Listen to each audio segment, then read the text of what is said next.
Budget প্রকাশের পর আলোচিত হয়েছিল বিগত সরকারের ৭ মেগা প্রকল্পের বরাদ্দ বাড়ানো নিয়ে। এর মধ্যে ঘোষণা এলো আওয়ামী লীগ সরকারের অনুমোদন দেওয়া ৩১টি নবায়নযোগ্য বিদ্যুতের প্রকল্প বাতিল হচ্ছে। আওয়ামী লীগ সরকারের বেসরকারি খাতে ৩,৫৫৫ মেগাওয়াট ক্ষমতা সম্পন্ন নবায়নযোগ্য জ্বালানি, সৌর, বায়ু এবং বর্জ্যের ৩১টি বিদ্যুৎ কেন্দ্র প্রকল্প অনুমোদন করা হয়েছিল। বিদ্যুৎ ও জ্বালানির বিশেষ আইনে অনুমোদন করা এসব প্রকল্প অন্তর্বর্তীকালীন সরকারের সময় বাদ দেওয়া হয়। বর্তমান সরকারও বলছে এইসব প্রকল্প আর আলোর মুখ দেখবে না। পিডিবির চেয়ারম্যান মোহাম্মদ রেজাউল করিম বলেন, যেহেতু বিশেষ আইন নেই, প্রকল্প থাকার প্রশ্ন নেই এবং দ্রুতই এর রিপোর্ট সরকারের কাছে জমা দেওয়া হবে।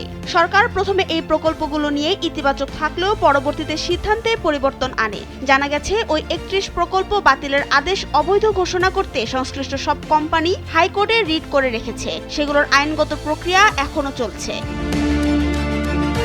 বর্তমান বিএনপি সরকারের নির্বাচনী ইশতেহারে বলা হয়েছে, ২০৩০ সালের মধ্যে ১০,০০০ মেগাওয়াট বিদ্যুৎ নবায়নযোগ্য জ্বালানির মাধ্যমে উৎপাদন করবে। এর জন্য আগের পরিকল্পনা, নীতিমালা এবং আগামীর কর্মসূচি সব সমন্বয় করে একটি কৌশলপত্র প্রকাশ করা হবে, যা চলতি সপ্তাহে হতে পারে। তাতে বেসরকারি প্রতিষ্ঠানগুলোকে সৌর, বায়ু বা বর্জ্যভিত্তিক বিদ্যুৎ কেন্দ্র বসাতে বেশ কিছু সুবিধার কথা বলা হয়েছে। নাবিলা রহিম, সময়ের আলো।